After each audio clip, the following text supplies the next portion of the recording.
Friends, പുതിയൊരു വീഡിയോയിലേക്ക് എല്ലാവർക്കും സ്വാഗതം. കേരള ബ്ലാസ്റ്റേഴ്സുമായി ബന്ധപ്പെട്ടുള്ള ന്യൂസുമായിട്ട് വന്നിട്ടുള്ളത്. കേരള ബ്ലാസ്റ്റേഴ്സ് ഫാൻസ് എല്ലാവരും കേരള ബ്ലാസ്റ്റേഴ്സ് ഹെഡ് കോച്ചിനായിട്ടുള്ള കാത്തിരിപ്പിലാണ്.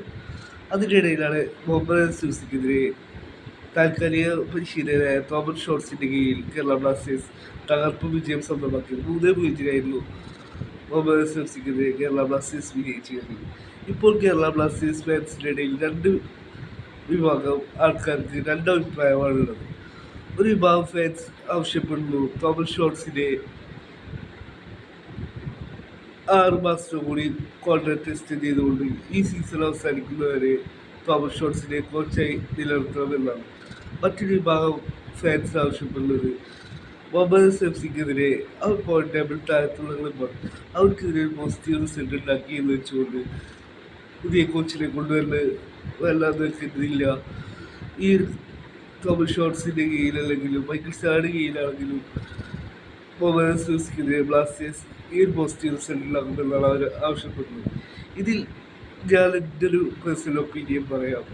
എൻ്റെ ഒരു അഭിപ്രായത്തിൽ അടുത്ത ജംഷഡ്പൂർ FC-ക്കെതിരെയായിട്ടുള്ള മത്സരം തോമസ് ഷോർട്സിന് ബ്ലാസ്റ്റേഴ്സിന് ഒരു പോസിറ്റീവ് റിസൾട്ട് ഉണ്ടാക്കാൻ കഴിഞ്ഞാൽ ഈ ഒരു സീസൺ അവസാനിക്കുന്നവരെ തോമസ് ഷോർട്സിനെ നിലനിർത്തിക്കൊണ്ട് ജനുവരിയിൽ നല്ല സ്ക്വാഡ് ബിൽഡ് ചെയ്യാനുമാണ് നമ്മുടെ മാനേജ്മെൻറ്റ് ശ്രമിക്കേണ്ടത്.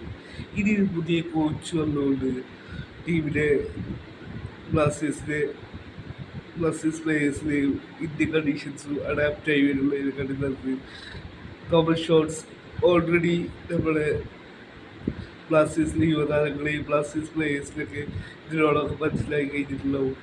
അപ്പോൾ ഈ സീസൺ അവസാനിക്കുന്നവരെ തോമസ് ഷോർട്സിനൊരു ചാൻസ് കൊടുക്കണമെന്നാണ് എൻ്റെ ഒരു പേഴ്സണൽ ഒപ്പീനിയൻ. എന്ന് വെച്ചാൽ നമ്മുടെ യുവതാരങ്ങൾ പല പ്ലേയേഴ്സും തോമസ് ഷോർട്സിൻ്റെ കീഴിൽ നമ്മുടെ ജൂനിയർ ടീമിന് വേണ്ടി മികച്ച പെർഫോമൻസാണ് ഈ സീസണിൽ ഇതിൻ്റെ മുമ്പ് നമ്മുടെ ജൂനിയർ ടീമിന് വേണ്ടി കാഴ്ചവെച്ചിട്ടുള്ളത്. അതുകൊണ്ട് തന്നെ നമ്മുടെ യുവതാരങ്ങൾക്ക് എല്ലാവർക്കും തോമസ് ഷോർട്സിൻ്റെ കീഴിൽ മികച്ച പെർഫോമൻസ് നമ്മുടെ ജൂനിയർ ടീമിന് വേണ്ടി കാഴ്ചവെച്ചതുകൊണ്ട് തന്നെ ബ്ലാസ്റ്റേഴ്സിലും തോമസ് ഷോർട്സ് നിൽക്കാവുന്നതാണ് ഞാൻ വിശ്വസിക്കുന്നത്.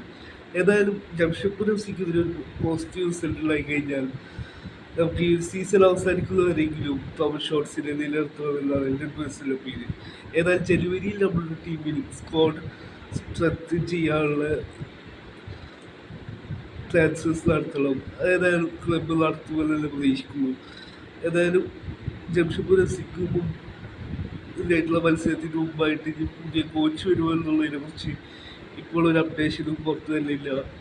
മിക്കവാറും തോമസ് ഷോർട്സിൻ്റെ കീഴിൽ തന്നെ ആയിരിക്കും ബ്ലാസ്റ്റേഴ്സ് ഇറക്കാൻ സാധ്യത. എന്നാലും ജംഷഡ്പൂർ FC-ക്ക് ഇതിനായിട്ടുള്ള മത്സരവും കൈകളോടി പിന്നീട് ജനുവരി ട്രാൻസ്ഫർ വിൻഡോ ഓപ്പണായി. അപ്പോൾ നമ്മളുടെ പ്ലേയേഴ്സിനൊക്കെ പുതിയ പ്ലേയേഴ്സിനൊക്കെ കൊണ്ടുവരാനായി നമ്മൾ മാനേജ്മെൻറ്റ് ശ്രമിക്കുമെന്ന് പ്രതീക്ഷിക്കുന്നു. അപ്പോൾ ആണെങ്കിൽ നമുക്ക് ഒരു പുതിയ കോച്ചിനെ കൊണ്ടുവരാവുന്നതാണ്. ഏതായാലും ജംഷഡ്പൂർ FC-ക്കെതിരായിട്ടുള്ള മത്സരം കേരള ബ്ലാസ്റ്റേഴ്സിന് ഈ സീസണിൽ നിർണായകമാണ്. അതിലൊരു പോസിറ്റീവ് റിസൾട്ട് തോമസ് ഷോർട്സിന് കീഴിൽ ഉണ്ടാവുമെന്ന് പ്രതീക്ഷിക്കുന്നു.